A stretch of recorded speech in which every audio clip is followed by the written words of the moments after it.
한번 따라 하실까요? 다시 회복된 예배의 영성. 다시 회복된 예배의 영성. 하나님과 우리 인간과의 관계는 한마디로 예배를 통하여 그 관계가 맺어지고 그것이 형성된다고 할 수 있습니다. 인간이 예배로 하나님을 찾아가고 하나님께서는 인간이 찾으시는 그 하나님의 예배 가운데 임재하시는 것입니다. 이런 측면에서 볼 때 예배는 우리 그리스도인들에게 주신 최대의 특권이요 신앙생활의 가장 기본이라고 할 수 있습니다. 그런데 이 예배의 특권을 잃어버렸던 사람들이 있는데 그 사람들이 바로 오늘 본문에 나오는 사람들입니다. 바벨론에 포로로 잡혀갔던 사람들, 그곳에서 예배하고 싶지만 나라 잃은 만국의 서름을 가지고 또 핍박과 고난 속에서 예배할 수 없었던 사람들, 그래서 예배하기를 갈망하고 돌아가기만 하면 예배하리라, 돌아가면 성전을 짓고 하나님께 예배하리라, 고난 때문에 거룩이 회복되고 고난 때문에 예배에 대한 열망, 갈망이 가득했던 사람들이 이 바벨론 포로에서 돌아온 사람들이라고 할 수 있습니다. 특별히 지난 주일에도 말씀드렸던 것처럼 시편 84편은 그런 의미에서 보면 이 열망을 가지고 있었던 사람들이 바벨론 포로기에서 참새 제비를 바라보면서 그들의 마음을 감정을 투입하고 나도 저 예루살렘에 돌아가면 이 궁전에서 첫날을 사는 것보다 주의 집에서 성전 문지기로 하루 사는 것이 나는 훨씬 낫다라고 고백하는 그 시를 지었는 것처럼 예배에 대한 열망이 가득 찼던 사람들이 바로 바벨론의 포로로 잡혀갔던 사람들입니다. 이제 그 사람들이 드디어 고레스라고 하는 왕의 선한 왕을 만나서 포로를 해방시켜주고 너희들이 돌아가도 좋다, 더 이상 포로가 아니다, 자유민이다라고 하는 놀라운 조서가 반포되었을 뿐만 아니라 그 조서에 의하여 많은 사람들이 자원하여 어디로 돌아왔느냐면 예루살렘으로 돌아왔습니다. 그게 지난주, 지지난주에 살펴보았던 1장, 2장의 얘기입니다. 4만 3천 명 정도의 사람들이 돌아온 겁니다. 그 돌아온 사람들 중에 진짜 돌아와야 될 사람들이 안 돌아온 사람도 있고 별로 중요하지 않았던 사람들인데도 불구하고 자기들의 기득권을 다 내려놓고 돌아온 사람들도 있었습니다. 이 돌아온 사람들이 돌아오자마자 제일 먼저 한 일이 무엇을 회복한 거냐 하면 예배를 회복한 거예요. 그들이 가장 그렇게 갈망하고 가장 소망했던 예배, 그 예배를 소망하며 예전에 예루살렘 터가 있었던 곳에 아직 성전은 없으니 번제단을 쌓고 예배를 회복하고 난 다음에 드디어 이제 제대로 된 예배를 드리기 위하여 성전을 건축하는 이야기가 시작되는 겁니다. 이들이 돌아와서 보이고 있는 이 짧은 행동, 제일 먼저 한 것이 예배를 회복하고 있는 이 이야기를 통하여 오늘을 살아가는 우리도 이들에게서 배워야 할 예배의 영성이 있다고 할 수 있습니다. 그렇다면 포로에서 돌아온 이스라엘 백성들이 회복한 예배의 영성은 무엇일까요? 포로에서 돌아온 이스라엘 백성들이 보여준 예배의 모범은 어떤 것이 있을까요? 첫 번째 예배의 영성입니다. 따라하시겠습니다. 자원하여 함께 드리는 예배. 자원하여 함께 드리는 예배. 예배에 여러 가지 요소가 있어야 하지만 그 중에 첫 번째로는 자발성과 연합성이 있어야 합니다. 여러분 수요일인데도 오늘 우리 여기 모였잖아요. 안 오면 때려 죽인다 그래서 왔어요? 아니면 여러분이 스스로 왔어요? 네, 제가 때려 죽인다는 말은 안 했습니다. 그런데도 불구하고 우리가 스스로 왔단 말이에요. 근데 자발성, 이 스스로 온 것 말고도 그 다음에 뭐가 있느냐면 스스로 예배하면 어디서 해도 돼요. 집에서 해도 되지. 하나님은 어떤 분이에요? 무소부재하신 분, 어디나 계신 분, 장소를 안 가리고 계신 분인데 그 집에서 예배하면 되고 커피숍에서 예배하면 되고 차 타고 가다가 그냥 하나님 오십시오, 내가 이 자리가 예배 자리입니다, 그럴 수 있죠. 그게 나쁜 건 아닙니다. 전쟁 시에 아주 극한 상황 속에서는 우리의 예배가 그럴 수밖에 없어요. 그럼에도 불구하고 저와 여러분이 예배를 드리는데 자발성 플러스 어떻게 예배를 드리고 있냐면 연합성, 이 두 가지를 가지고 예배를 드리는 거예요.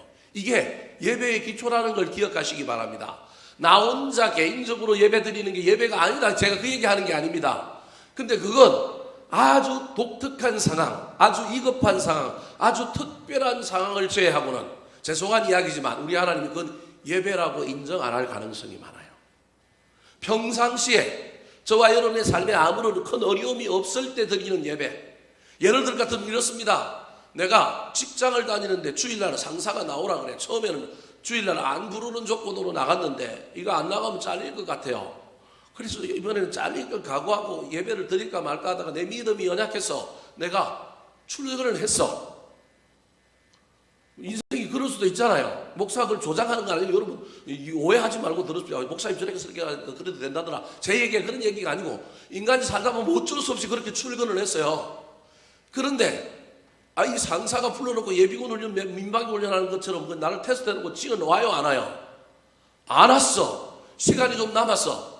내 마음이 너무 괴로워. 그래서 내가 사무실에 있는 회의 장소에 들어가서 성경책을 펴놓고 내가 주님, 내가 오늘 몸된 교회에, 섬기는 교회 가서 예배를 못 드렸지만 오늘 어쩔 수 없는 상황에서 제가 불가피하게 믿음이 적어서 이렇게 하지만 제가 오늘 여기에서 이 회의장에서 제가 예배 드립니다. 그리고 짧게라도 내가 예배 드렸어.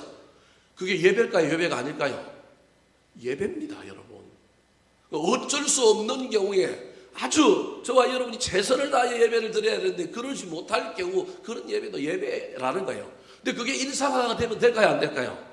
안 되죠. 그때부터는 두 번째, 세 번째부터는 우리 하나님이 야, 너 첫 번째 예배는 정말 내가 너를 긍휼히 여기고 너를 안타깝게 여기고 널 불쌍히 여기서 그 예배 받았는데 두 번째, 세 번째부터는 제 생각이에요. 우리 하나님 마음은 어떨지 모르겠지만 제 생각에는 하나님이 안 받으실 가능성이 많아요. 그 예배 아니다. 너 최선을 다하여 대안이 있고 드릴 수 있었는데도 왜 그렇게 드리느냐?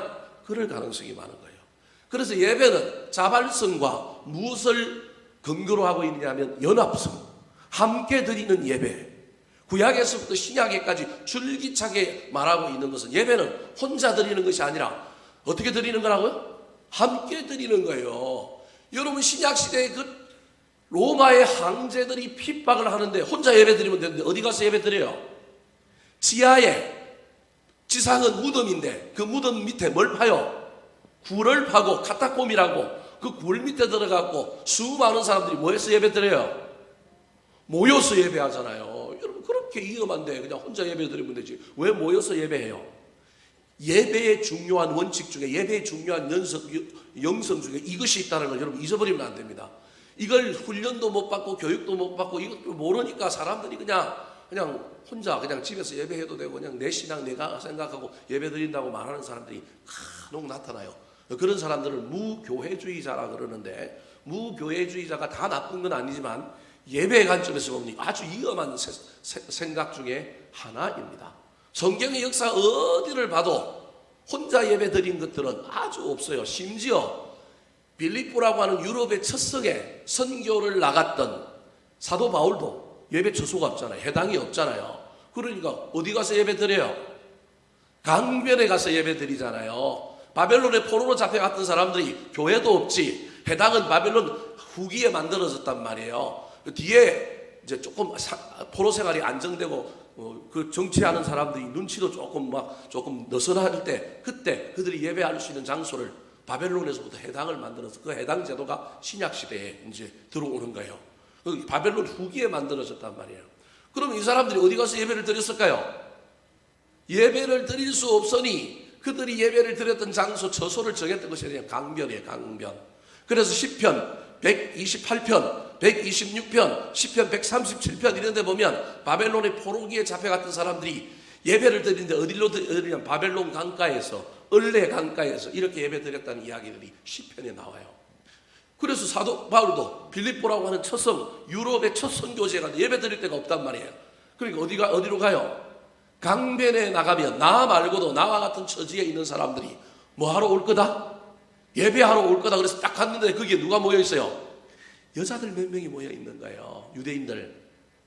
거기서 누굴 만난 거예요? 루디아라고 하는 여자를 만나서 유럽의 첫 번째 교회가 되는 거예요. 자발성과 연합성이 예배의 가장 중요한 요소라고 하는 사실을 잊어버리면 안 됩니다. 오늘 본문에 포로기에서 돌아왔던 사람들이 이 자발성과 연합성에 기초하여 예배를 회복하며 나갑니다. 자, 1절 말씀 같이 한번 읽어볼까요? 시작. 이스라엘 자손이 각자의 성읍에 살았더니 일곱째 달에 이르러 일제히 예루살렘에 모인지라. 자, 돌아와서 원래 자기들이 땅을 분배받았던 쪽으로 다 자기 고향으로 가서 다 정착을 했어요.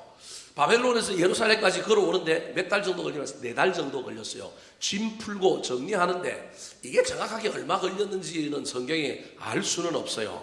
한 4달 정도 걸렸는데 짐 어림잡아서 이야기하기를 걸어오는데 4달, 짐 풀고 정리하는데 한 10일에서 15일 정도? 그랬더니 딱 그리고 그게 끝나고 나니까 무슨 달이 다가왔느냐면 7째 달이 다가온 거예요. 7째 달은 성경에는 7째 달 그렇게 말하지만 이스라엘 달력으로 치면 이게 몇 월이에요? 1월이에요. 1월. 이스라엘은 7월 달이 1월인 거예요. 우리나라로 치면 새해인 거예요. 그래서 7월 1일 날 뭘 불어요?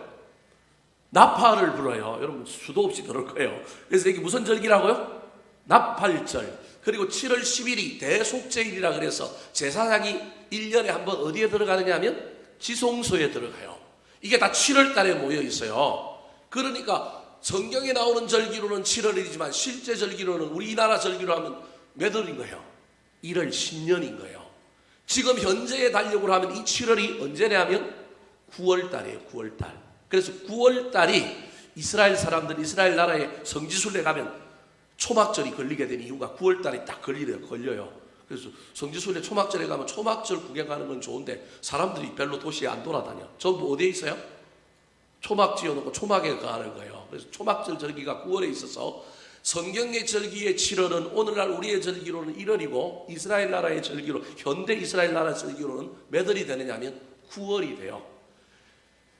첫째 해 신년이 다가오니까 이 사람들이 구약에 있었던 절기를 기억하면서 나팔절, 대속제일, 초막절을 기억하여 아예 고향에서 짐 싸들고 다 어디로 모여드는 거예요? 예루살렘으로 모여든 거예요. 그게 아까 7장 1절 이야기인 거예요. 그 1절을 다시 한번 보여주시겠어요? 자, 1절에 보면 7월 7째 달에 라고 이야기하고 있습니다. 1절 이스라엘 자손이 각자의 성읍에 살았더니 오래 살았다는 얘기가 집만 풀었다는 얘기예요. 집만 풀었는데 7째 달 7월 신년 나팔절 대속제일 초막절이 다가오니 이들이 전부 어디로 모였다고요? 예루살렘에 모였다라는 거예요. 그게 일제이라고 하는 단어입니다. 개역 한글판 옛날 성경에는 일제일을 뭐라고 표현하고 있느냐 하면 한 사람이 모인 것 같이 이렇게 해놨어요. 일제이라고 하는 말은 한 사람이 모이는 것처럼 전부 각각의 성읍에서 몰려왔지만 연합하여 자원하여 일제히 몰렸다는 거예요. 저기에 연합성과 자발성이 있는 거예요. 그렇다면 왜 모였을까요? 제가 아까 이미 절기를 가지고 설명했지만 이 이스라엘의 7월 절기, 나팔절, 대속제일 그리고 초막절은 다 누구한테 예배하는 절기예요? 하나님께 예배하는 절기이기 때문에 그래서 모인 거예요. 자, 2절에 모인 이유를 설명하고 있습니다. 같이 한번 읽어볼까요? 시작. 요사닥의 아들 예수아와 그의 형제 제사장과 스알디엘의 아들 수룹바벨과 그의 형제들이 다 일어나 이스라엘 하나님의 제단을 만들고 하나님의 사람 모세의 율법에 기록한 대로 번제를 그 위에서 드리려 할세.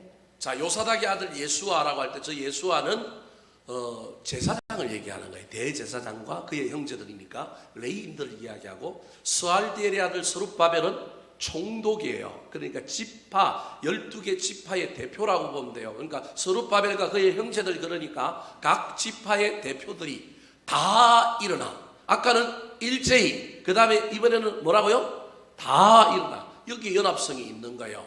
일어나서 예루살렘에 모인 이유가 있는데 그것이 뭐라고요? 이스라엘 하나님의 뭘 만들고? 제단을 만들고 하나님의 사람 모세의 율법에 기록한 대로 그 위에서 뭘 드리려고요?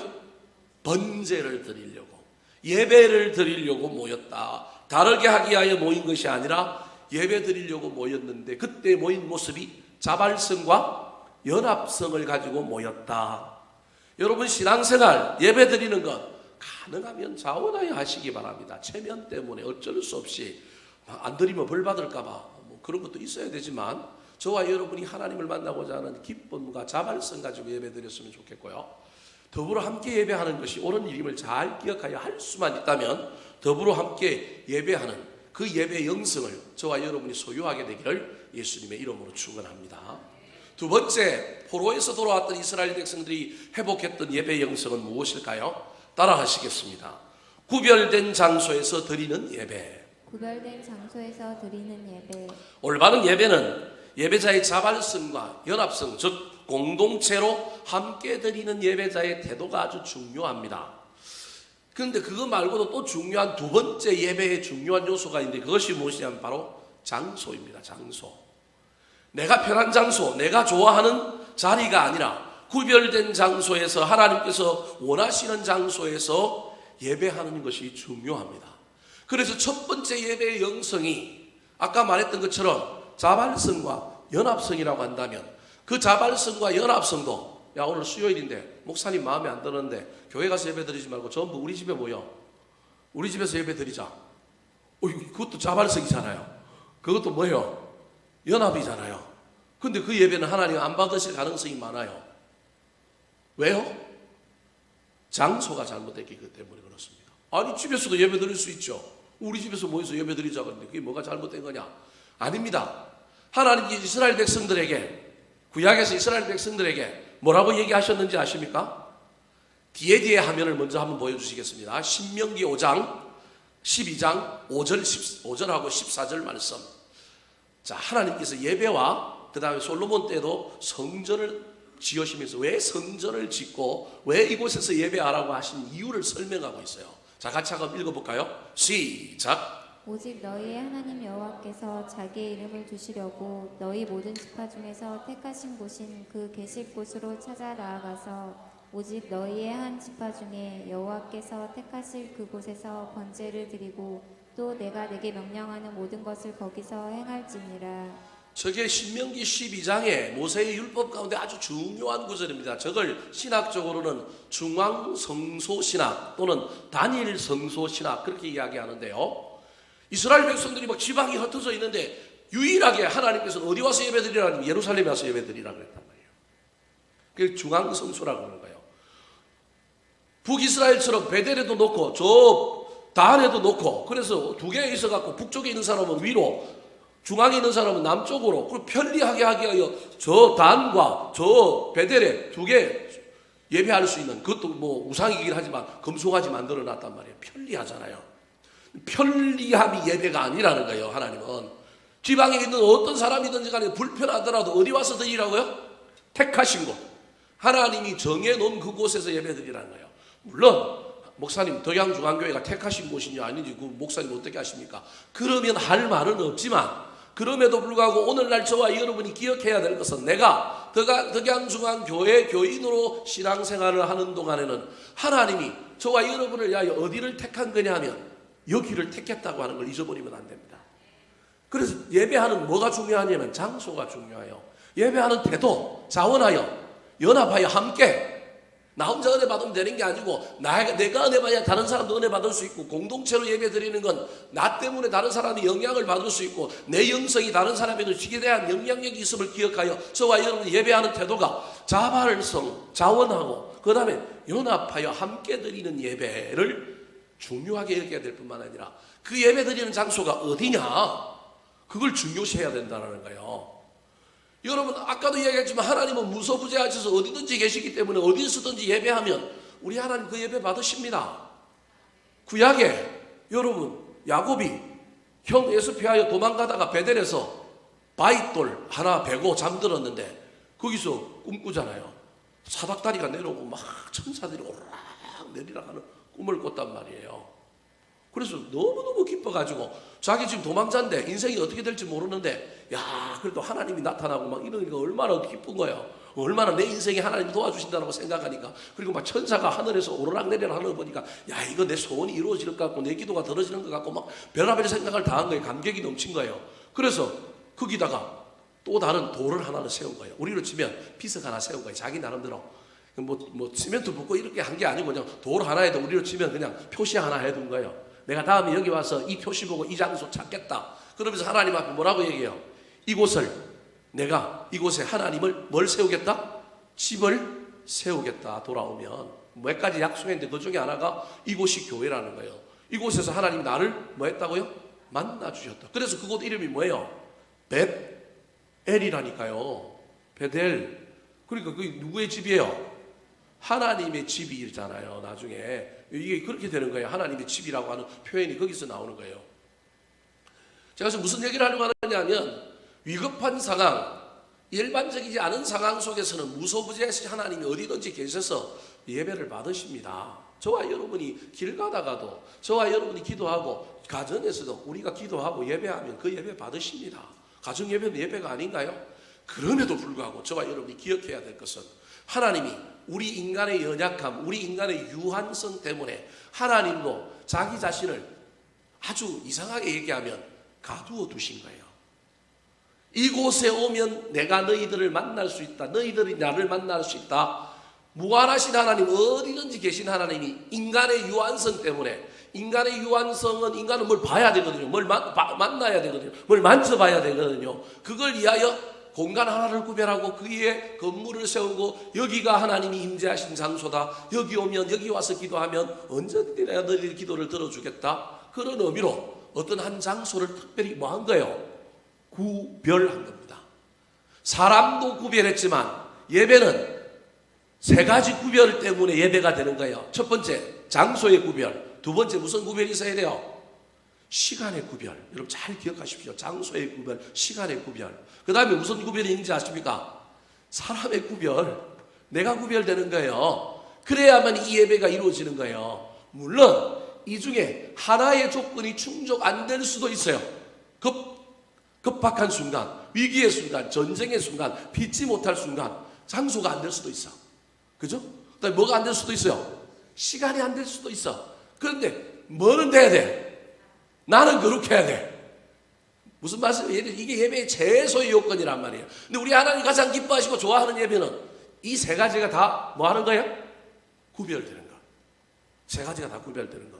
시간도, 장소도, 사람도 구별되는 걸 우리 주님이 원하시는 거예요. 여러분 따로 떼어놓고 따로 구분하려면 이 컵은 목사님만 쓰는 거야. 따로 구별해놨어요. 예를 들 것 같으면 구별하는 게 힘들어요, 쉬워요? 물론 뭐 이거 안 힘들 수도 있지만 뭔가를 구별하고 따로 뭐 해놓는다는 건 피곤한 일이에요. 힘든 일이에요. 뭐가 들어가냐면 노력이 들어가, 에너지가 들어가. 벌써 거기에 뭐가 있느냐면 예배의 영성이 있다니까요. 구별된 것을 구별하려고 하는 순간에 그 안에 우리 하나님이 기뻐 받으시는 우리 인간의 수고와 헌신, 우리 인간의 마음과 정성이 들어가게 되어 있는 거예요. 그래서 주님이 할 수만 있다면 야 본교회 가서 예배 드려. 할 수만 있다면 정해놓은 시간에 뭐 하라고요? 예배 드려. 할 수만 있다면 네가 구별돼. 오늘 본문에도 이 포로기에서 잡혀온 사람들이 예배를 회복하기 위하여 예루살렘 성전을 건축하기 위하여 모였는데 이들이 성전을 건축하기 전에 성전이 없으니 예배부터 드리고 시작하는 거예요. 그래서 번제단을 쌓는데 어디에 쌓아요? 3절 말씀 같이 한번 읽어볼까요? 3절. 자, 앞에 시작. 우리가 모든 나라 백성을 두려워하여 제단을 그 터에 세우고 그 위에서 아침 저녁으로 여호와께 번제를 드리며. 자, 3절 말씀을 그대로 주십시오. 제단을 쌓았어. 하나님께 예배를 드리고 이제 성전을 건축하려고 제단을 쌓았는데 제단을 어디에서 쌓았다고 이야기하고 있느냐면 뭐라고 얘기해요? 그 터 위에 뭐하고요? 세우고. 그 터 위에 세우고 그렇게 이야기하고 있는 거예요. 그 터가 어딜까요? 예루살렘 성전이, 솔로몬의 성전이 있었던 터. 특별히 그 터가 크잖아요. 그 터 중에서도 뭐가 있었던데? 번제단이 있었던 데를 찾은 거예요. 번제단이 있는 걸 찾은 거예요. 여러분 70년 동안 포로로 잡혀갔다 왔어요. 그리고 그 전에 여기 한번 온 사람들이 없어. 그걸 찾아요. 그럼 여기에 누가 있어야 돼요? 이런 데는 옛날 사람이 필요합니다. 옛날 사람. 저도 시골에 아버지 묘소까지는 찾아가는데 누구 묘소를 못 찾느냐 하면 할아버지 묘소를 그렇게 못 찾겠어요. 한 번씩 가보면 땅이 어떻게 되어 있냐면 산이 막 변해 있고 개발이 돼갖고 뭐가 변해 있어요. 이 할아버지 묘소를 못 찾겠는 거예요. 가보면 뭐가 자꾸 변해 있고 옛날에 기억해놓고 뭘 잘 표시를 해놓고 왔는데도 불구하고 못 찾겠는 거예요. 그러면 우리 동네에 그래도 어르신한테 가서 물어요. 아유 어르신 저 기억하시겠어요? 오 저를 이제 기억하는 거예요. 할아버지 묘소를 찾아왔는데 할아버지 묘소를 모르겠는 거예요. 시대가 바뀌어가지고 시형이 바뀌어갖고. 근데 그 어르신은 기가 막히게 찾아줍니다. 그럼 또 잊어버리려고 또 거기 가갖고 나무에다가 끈도 하나 매놓고 땅도 또 좀 잘 정리를 해놓고 와요. 근데 제가 목회자 일을 하다 보니 이게 뭐 매년 못 가잖아요. 한 3, 4년, 4, 5년 만에 또 한 번 가서 또 보면 또 알겠어요, 모르겠어요? 모르겠는 거예요, 여러분. 시골에는 그래요. 또 가면 또 모르겠는 거예요. 그때 그 표시를 해놨는데 그 나무는 또 누가 와서 미워버리는지 표시해 놓은 건 또 없고, 긴가민가 이게 갔다가 저기 갔다가 한참 찾다가 또 그 어르신한테 물어보는 거예요. 이제 그 어르신도 돌아가시고 없어요, 이제. 할아버지 묘소 찾기가 제일 힘들어요. 정조 할아버지 묘소도 알고 할머니 묘도 아는데 할아버지 묘만 어디니, 이게 한 군데 모아놓으면 좋은데 다 흩어놨어. 신기해요. 왜 그렇게 흩어놨는지 모르겠어요. 가려면 몇 군데를 가야 돼. 야, 옛날 사람들 왜 그렇게 흩어놨는지 모르겠어요. 좀 한 군데 좀 모아놓으면 얼마나 좋겠어요. 후손들 욕할 일만 아니에요. 이렇게 흩어놓으면 못 찾아가니까 여러분 가능하면 좀 모아두세요. 여러분 이 땅에 뭘 남기고 싶으면 그 다음 때를 위해서라도 서로 편리하게 하여 좀 모아두는 게 훨씬 좋습니다. 그런 거예요. 참 옛날의 흔적을 찾는 건 쉬운 일이 아니에요. 근데 오늘 저 본문에 보면 옛날의 틀을 기가 막히게 찾아가고 그 번제단 위에 임시로 번제를 드리게 하여 제단을 쌓았다. 이 대단한 거예요. 이걸 구별된 장소를 찾은 거예요. 이거는 그냥 단순히 전통을 개성한 것이 아니라 예배의 영성, 예배의 신앙을 잘 붙들어서 시간의 구별, 장소의 구별, 사람의 구별이라고 하는 이 세 가지 구별을 위해 예배를 딱 드리는 거예요. 그래서 저와 여러분이 주일날 예배 오면 좀 가능하면 이쁘게 하고 오고, 이게 마음의 구별을 통한 육신의 구별까지 하려고 하는 애를 쓰는 거예요. 그냥 아무거나 입고 오지 말고요, 여러분. 무슨 말씀 이해되시죠? 이게 옛날에 목사님들은 옷 이쁘게 입고 와라, 그게 그냥 아무것도 아닌 것 같지만 사실은 그 안에는 따지고 보면 나 자신을 하나님께 구별되어 드리고자 하는 신앙의 열심이 사실은 그게 있는 거예요. 편하게 입고 오면 좋잖아요. 나 주일 예배 끝나고 어디 갈 건데? 시장 보러 갈 건데. 그러면 예배가 목적이에요? 시장이 목적이에요? 잘 생각하셔야 돼요. 여러분 오해하지 말고 이렇게 설교하면 옛날 사람이라고 요즘 젊은 사람들은 싫어한대요. 그래도 여러분 알아야 될 건 알아야 되잖아요. 이게 맞는 거라니까요. 난 오늘 예배 끝나고 어디 갈 건데, 그래서 그 하나님께 드릴 예배의 옷이 아니라 최종적으로 내가 해야 될 내 인생의 일을 위하여 옷을 어떻게 입고 오는가요? 또 그렇게 입고 오는 거예요. 그건 하나님이 아시지. 저거 봐라, 예배 드리러 왔는데 나한테 보일 옷 입고 온 게 아니라 누구를 위한 옷을 입고 왔다고요? 자기 위한 옷을 입고 왔네. 그래, 알았다. 우리 하나님 그러실 거예요. 옛날 틀을 찾는 것도 쉽지 않은데 저기 보십시오. 3절에 무리가 모든 나라 백성을 두려워하여, 저게 사실은 이제 번역이 잘 되는데 두려워함에도 불구하고 그런 말이에요. 저게 무슨 말이냐면 예루살렘이라고 하는 성이 완전히 무너지고 성전도 무너지고 성이 황폐화됐던 이유가 있어요.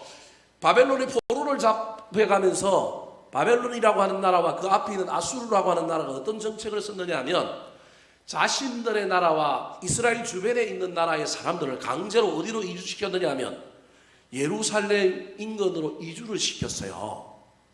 이주를 시키고 예루살렘에 있는 본토 사람들은 전부 잡아서 어디로 갔느냐 하면 또 바벨론으로 강제 이주를 시킨 거예요. 이쪽에 있는 사람은 저쪽으로 이주시키고 이쪽에 있는 사람은 이쪽에 이주시킨 거예요.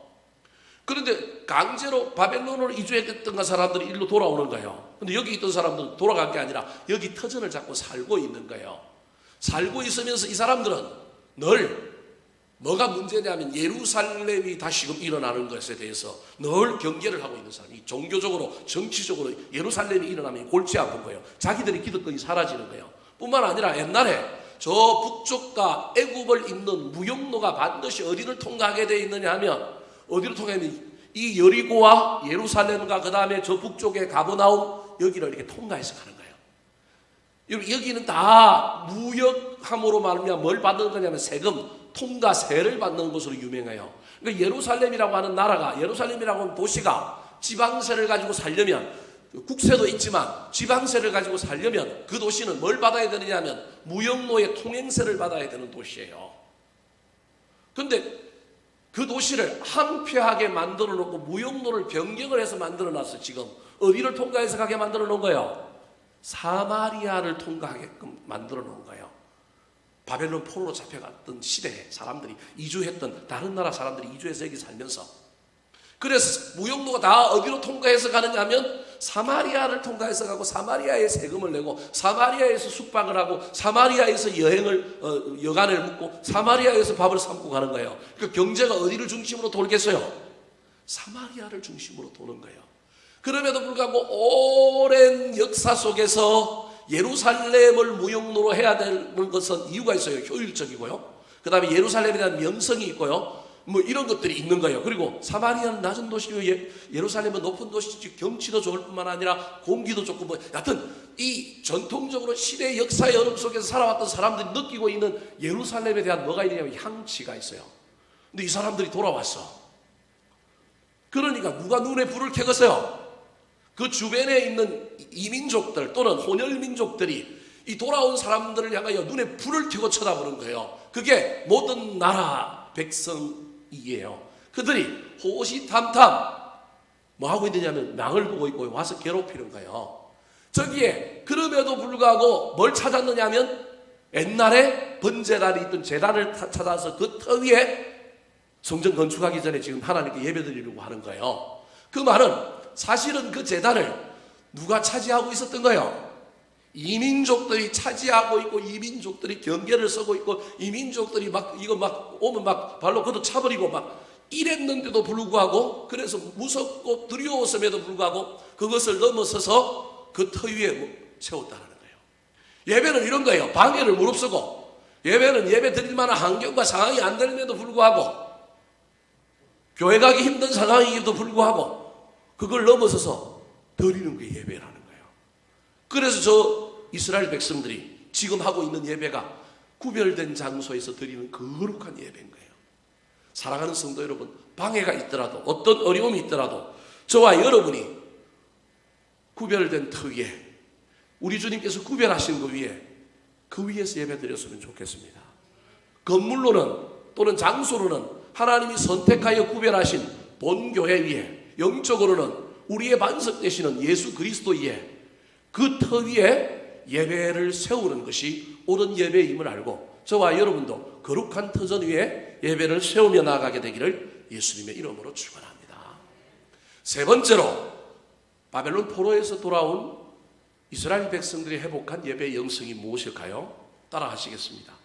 희생 제물이 있는 예배. 희생 제물이 있는 예배. 자, 오늘 본문에 보면 번제라는 말이 몇 번 나오느냐 하면 2절부터 6절에 총 5번 나옵니다. 그러니까 오늘 보면 1절부터 7절에 제일 많이 나오는 단어가 무슨 단어라고요? 번제라고 하는 단어입니다. 대표적으로 우리 3절 말씀 같이 한번 읽어볼까요? 3절 시작. 무리가 모든 나라 백성을 두려워하여 제단을 그 터에 세우고 그 위에서 아침 저녁으로 여호와께 번제를 드리며. 자, 모인 이유가 터를 발견하고 그 터 위에 제단을 쌓았던 이유가 뭘 드리려고 했다고요? 번제를 드리려고 했다라는 거예요. 왜 이스라엘 백성들이 드리는 예배 중에 예배가 수도 없이 많은데 그 중에 뭘 드리겠다고요? 번제를 드리겠다는 거예요. 왜 번제를 드리겠다고 했을까요? 예배당을 건축하기가 예배부터 드렸는데 그 예배의 성격이 무슨 예배의 성격의 예배를 드렸냐면 번제적인 성격의 예배를 드렸다니까요. 저와 여러분이 예배 드릴 때 여러 가지 예배가 있어야 되지만 반드시 빠뜨리면 안 되는 예배가 있는데 그게 뭐냐면 번제의 예배라는 거예요. 번제의 예배의 특징은 번제의 제사의 특징은 희생 제물이 있는 예배입니다. 앞으로 예루살렘 성전을 짓겠는데 우리가 뭐 하겠다고요? 희생하여 짓겠습니다. 신약 시대에는 희생의 번제의 제물은 예수 그리스도입니다. 보혈의 피로 우리가 살았습니다. 그러므로 나도 예수 그리스도를 위하여 나도 날마다 뭐 하겠습니다? 죽겠습니다. 이게 예배의 가장 기본 거예요. 예배 때문에 감사하고 기쁨이 넘치고 감격이 넘치는 예배도 있어야 되지만 예배 중에 가장 먼저 있어야 될 가장 기초적인 예배, 빠뜨리면 안 되는 예배는 번제적인 예배라는 거예요. 그 번제적인 예배를 오늘날 현대 신약과 현대로 적용시키면 예배 중에 날마다 나를 뭐 하는 거라고요? 죽이는 거예요. 내가 뭐가 되는 거예요? 번제의 제물이 되는 거예요. 제물은 살아서 파닥거리면 돼요, 안 돼요? 안 돼요. 그게 예배 가운데 저와 여러분이 반드시 인식하고 가져야 될 신앙의 태도라는 거예요. 날마다 나를 죽이는 것 뿐만 아니라 예배 가운데서 내가 영적인 제물이 되는 것. 제물이 되는으로 말미암아 나도 예수 그리스도를 희생하겠습니다. 십자가 지겠습니다. 뿐만 아니라 나를 죽이는 이 놀라운 희생 제물의 역사 속에서 번제 예배의 또 다른 특징 중에 현대 예배의 특징 중에 하나가 나를 죽이는 내가 제물이 되는 예배일 뿐만 아니라 회개가 그 안에 있어야 한다는 걸 잊어버리면 안 됩니다. 이게 번제의 제사인 거예요. 여러분, 이스라엘 백성들이 예루살렘에 돌아와서 성전을 건축하고 회복하게 하여 포로에 잡혀있던 이 사람들이 들어와서 옛날에 번제단이 있던 제단을 찾아갖고 거기다가 제단을 쌓고 우리로 치면 단 하나 강대상 놓고 거기다가 제물을 각을 떠서 번제로 드렸어요. 그때 그들이 내가 산신성인하여 십자가 지고 예수님처럼 내가 헌신함으로 내가 나를 죽이고 이 성전을 짓겠습니다.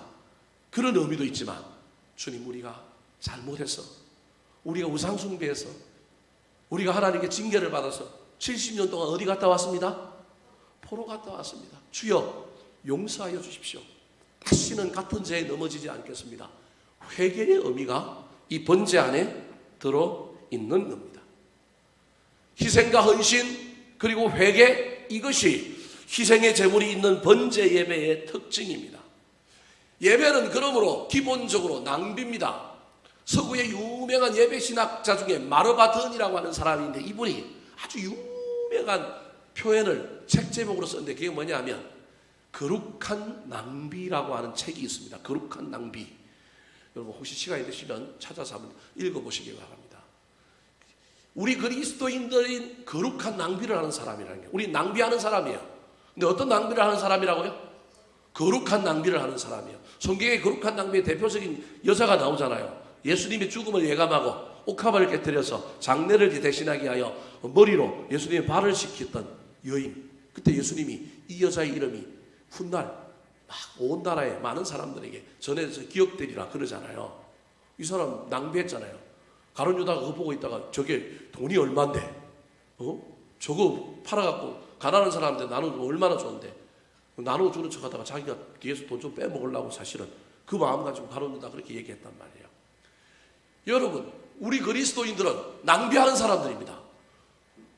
지금 연속국 갈 텐데 연속국 안 보고 여러분 뭐하러 왔어요 여기? 그죠? 우리 그리스도인들은 낭비하는 사람이, 그 중에 예배는 뭘 낭비하는 거냐면 시간을 낭비하는 거예요. 최고의 시간의 낭비가 예배예요. 세상 사람들이 보기에 이 낭비지만 우리 주님은 이런 거룩한 낭비를 좋아하시고 받으시는 거예요. 여러분, 그래서 세상의 가치, 효율, 이득, 이 가치에 우리 그리스도인들이 너무 거기에 빠져들면 골치 아픕니다. 따질 것 따지고 너무 막 이러면요, 이 신앙생활의 기본이 자꾸 이상해지는 거예요. 신앙생활은 뭐라고요? 낭비예요. 감정의 낭비, 시간의 낭비, 물질의 낭비. 여러분 다 이게 낭비예요. 근데 낭비라고 하면 여러분 기분 나쁘잖아요. 헌신이 그러면 좋잖아요. 그죠? 그런 두 가지 의미가 똑같은 의미인데 여러분 그걸 마르바든이라고 하는 사람은 낭비다 그렇게 표현한 거예요. 오늘 본문에도 보면 이스라엘 백성들이 번제를 드렸는데요, 한 번만 안 드렸습니다. 번제는 한 번만 드려서 될 예배가 아니라는 거예요. 자, 3절 4절 말씀 같이 한번 읽어볼까요? 시작. 우리가 모든 나라 백성을 두려워하여 제단을 그 터에 세우고 그 위에서 아침 저녁으로 여호와께 번제를 드리며 기록된 규례대로 초막절을 지켜 번제를 매일 징수대로 날리고 드리고. 저기 3절에는 아침과 저녁으로, 4절에는 매일 정수대로. 회개는 나를 죽이는 건 하루만 죽이라고 된다 안 된다, 아침에만 죽이면 된다 안 된다, 안 된다, 저녁에도 죽여야 된다라는 거예요. 아침 저녁은 나를 죽이고 회개하고 우리가 데이데이 날마다 저와 여러분이 늘 우리의 삶을 되돌아보며 내가 번제의 제물이 되는 예배, 그 예배를 드려야 한다는 거예요. 이렇게 예배 영성을 회복하고 헌신하여 성전 건축을 하는데도 나중에 외세의 방해가 시작하지. 방해가 나니까 성전 건축을 하다가 나중에 허지부지해져요. 그때 학계와 서가랴라고 하는 선지자가 일어나서 어찌하여 성전 건축을 마무리하지 못하고 그러고 있느냐. 그래서 또 정신 차리고 또 나중에 또 다시 지었는데요, 나중에 짓고 나니까 옛날에 예루살렘 성전을 보았던 사람들, 그 사람들이 새로 지어놓은 성전을 보니까 그 예배하면 너무 초라한 거예요. 그래서 뭘 흘렸다고 얘기해요? 눈물 흘렸다고 막 얘기를 해요. 처음 지을 때도 감격해서 눈물 흘리고요. 그 사람들은 끝나도 나중에 눈물 흘리는 거예요. 너무너무 하나님 앞에 죄스러운 거예요. 여러분, 그럼에도 불구하고 성전을 지었다는 것 얼마나 귀한 건지 모릅니다. 그 성전을 지으려면 저와 여러분이 날마다 죽어야 합니다. 저와 우리 날마다 제물 드려야 한다는 걸 잊어버리면 안 된다는 사실을 기억하여 우리도 희생의 제물이 되는 예배의 주인공 되시기를 예수님의 이름으로 축원합니다. 마지막으로 포로기에서 잡혀온 이스라엘 백성들이 회복한 예배의 영성은 어떤 영성일까요? 따라하시겠습니다. 감사와 감격이 넘치는 예배. 감사와 감격이 넘치는 예배. 오늘날 이게 너무 부족한 교회도 많지만 이것만 있고 앞에 희생 제물이 없는 예배가 있어서 문제입니다. 조화를 이루어야 합니다. 희생 제물이 있는 예배가 기본 베이스를 깔고 그 위에 무엇이 있어야 되느냐면 감사와 감격, 기쁨이 넘치는 예배여야 합니다. 자, 5절 말씀 같이 한번 읽어볼까요? 5절 시작. 그 후에는 항상 드리는 번제와 초하루와 여호와의 모든 거룩한 절기의 번제와 사람이 여호와께 기쁘게 드리는 예물을 드리되. 자, 5절 말씀은 번제를 여러 번 드렸다라는 거예요. 근데 번제만 드리는 것이 아니라 사람이 여호와께 기쁘게 드리는 뭘 드렸다고요? 예물을 드렸다는 거예요. 제가 지금 제물, 헌금 이런 얘기하려고 하는 게 아닙니다. 여러분 오해하지 마시고 들으십시오. 번제와 함께 뭘 드렸냐면 예물을 드렸는데 이 예물을 왜 드렸냐는 거예요. 의무감으로 드린 게 아니라 저기 보십시오. 사람이 여호와께 기쁘게 드리는, 다르게 얘기하면 사람이 은혜를 받고 감동을 받아서 하나님께 기쁨으로 드리는 예물. 무슨 말씀이 이해되시죠? 제가 번역한 게 훨씬 더 이해가 빠르죠. 저렇게 하니까 이게 저게 뭔지를 잘 모르겠잖아요. 사람이 여호와께 기뻐함으로 드리는 예물이라는 거예요. 그러니까 예물이 중요한 게 아니라 예물은 어떤 것에 대한 결과이고 그 결과 이전에 지금 이 사람들에게 뭐가 찾아온 거예요? 기쁨이, 감격이, 감사가 막 이 안에 가득한 거예요. 그래서 희생제물, 내가 죽으리라, 내가 십자가 지리라, 희생하리라, 헌신하리라, 이런 예배. 그리고 주여 잘못했습니다. 우리 조상들과 함께 우리가 죄를 지었습니다. 그래서 바벨론 포로로 잡아갔습니다. 다시는 주를 배신하지 않겠습니다. 주를 의지하겠습니다. 이런 회개도 있었지만 회개를 했더니 하나님이 뭐 해주셔요? 사해 주셔요. 용서해 주세요. 하나님 뭘 해주셔요? 위로를 해주셔요. 하나님 뭘 주셔요? 힘을 주셔요. 하나님이 꿈과 비전을 줘요. 그래서 내 마음에 뭐가 있어요? 감격, 감동, 감사, 기쁨이 넘치는 거예요. 그러니 자연스럽게 뭘 드려요? 예물을 드린 거예요. 지금 제가 예물 얘기하려고 하는 거예요. 예물은 있어도 없고 없어도 좋아요. 중요한 건 우리가 마음을 드리는 게 훨씬 더 중요하죠. 근데 마음이 있는 것이 재물도 있으니, 따라오게 돼 있으니 예물을 강조할 게 아니라 지금 뭘 얘기해야 되냐면 회개하며 희생의 헌신의 번제의 제물이 되기로 결단하며 나아갔던 이들에게 하나님의 놀라운 은혜가 부어지니 이들 마음속에 뭐가 찾아왔냐면 기쁨이, 감사와 감격이 찾아와서 하나님께 예물을 드렸다는 거예요. 그러니까 예배에는 이게 있어야 돼요. 회개가 있고요, 헌신이 있고요, 나를 죽이겠다고 하는 결단이 있어야 돼요. 그걸로 끝나면 너무 비장하잖아요. 그걸로 끝나면 막 우리가 그냥 투사잖아요. 하나님 만나고 나면 하나님이 우리를 부드럽게 해주시고요, 우리를 깊게 해주시고요, 우리를 은혜롭게 해주시는 놀라운 일이 일어나는 거예요. 예배에 이런 일이 일어나야 되는 거예요. 그래서 그 은혜를 받으니 내 마음이 기쁘고 감사해서 얼굴이 달라지고 삶이 달라지고 말이 달라지고 뿐만 아니라 하나님께 뭐 더 드리냐면 감사와 감격에 겨워 예물을 드리는 거예요. 오늘 본문 뒤에 성전 기초를 놓을 때도 이 예배의 영성에 감격, 감사, 기쁨과 관련된 놀라운 이야기들이 나타납니다. 자, 10절 말씀 같이 한번 읽어볼까요? 10절 시작. 건축자가 여호와의 성전의 기초를 놓을 때 제사장들은 예복을 입고 나팔을 들고 아삽 자손 레위 사람들은 재금을 들고 서서 이스라엘 왕 다윗의 규례대로 여호와를 찬송하되. 건축식 기공식 예배를 드렸어요. 예배를 드리고 이제 뭐 해요? 건축을 시작하는데요. 그때 여러분 제사장들과 레위인들이 막 재금 들고 수금 들고 나와서 사람들 앞에서 여호와를 뭐 하자고요? 찬송하자 그래요. 그랬더니 여러분 되는 공동체는요 이런 공동체입니다. 앞에서 찬양 인도자가, 앞에서 목사가 막 열심히 찬양하고 기쁨을 하면 갑자기 분위기 왜 이래 이러는 게 아니라 뭐 해주는 게 좋은 교회예요. 호응하고 따라줘서 시너지가 일어나면 그 좋은 교회예요. 저기 제사장들과 레위인들이 그랬더니 백성들이 어떻게 하답을 했을까요? 11절 같이 한번 읽어볼까요? 시작. 찬양으로 화답하며 여호와께 감사하여 이르되 주는 지극히 선하심으로 그의 인자하심이 이스라엘에게 영원하시도다 하니 모든 백성이 여호와의 성전 기초가 놓임을 보고 여호와를 찬송하며 큰 소리로 즐거이 부르며. 찬양하니까 지도자들이 찬양하니까 백성들이 하답하고 막 모든 백성이 찬송하고 감사를 올려드리는 거예요. 12절 같이 한번 읽어보겠습니다. 시작. 제사장들과 레위 사람들과 나이 많은 족장들은 첫 성전을 보았으므로 이제 이 성전의 기초가 놓임을 보고 대성통곡하였으나 여러 사람은 기쁨으로 크게 함성을 지르니. 옛날 사람들은 너무 작게 시작하는 성전 건축을 보고 마음이 아파서 뭐 한 거예요? 대성통곡을 하는데 새로 태어난 사람들은 없던 것이 뭐예요? 세워지니까 그래도 그것만이라도 뭐예요? 감사해서 기쁨으로 소리치는 거예요. 울음도 있고 뭐도 있어요? 기쁨도 있어요. 울음은 슬픈 울음이 아니라 사실은 어떤 울음이에요? 감격적인 울음이죠. 비록 부족하긴 했지만 그래도 옛날에 있던 것보다 못하지만 그래도 세워지니 감사하다. 지금 제가 무슨 얘기를 하려고 하느냐면 이건 성전 기공식에 일어났던 이야기지만 사실은 이것이 어디에도 사실은 나타나는 게 맞아요. 예배에도 나타나는 게 맞다라니까요. 희생의 제물이 되는 번제의 예배에 플러스 감사, 감격, 찬양, 기쁨 이런 것이 넘치는 것이 예배여야 하는 거예요. 그런데 그 예배의 가장 기본 베이스는 아까도 얘기했던 것은 회개하는 것, 희생의 제물이 되는 것, 십자가 지는 것, 그 발판 위에 하나님이 찾아오셔서 기쁨 주시고 감격 주시고 감동 주실 때 마음 막 넘쳐 흘러가지고 놀라운 역사가 일어난다면 우리 하나님 기뻐하시는 예배일 뿐만 아니라 그 공동체에 놀라운 일이 일어나지 않겠습니까?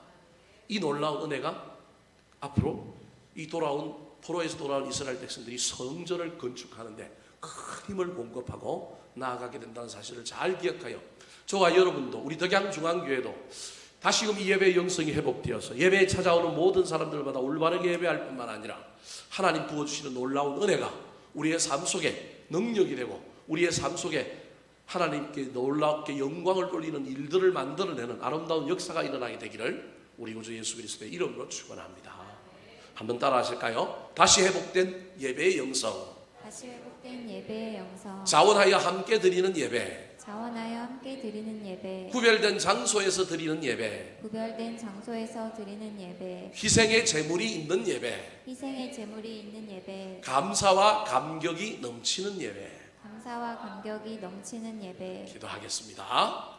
하나님 아버지, 오늘도 휴가 중에 있는 수많은 사람들이 있지만 여전히 주의 전을 찾아와서 주님 앞에 예배하는 귀한 주의 백성들이 여기 있사오니 이들에게 참 예배의 영성이 부어지게 하여 주시고 또 예배하는 이들을 우리 주님께서 기이 여겨 주시어서 하나님 감사와 감격, 은혜와 기쁨이 넘쳐나게 하여 주시어서 예배하였더니 복을 받고 예배하였더니 문제를 해결하고 예배하였더니 고난을 이기고 예배하였더니 모든 문제를 견디고 해결하며 나아가는 아름다운 주의 백성들 다 되게 도와주시옵소서.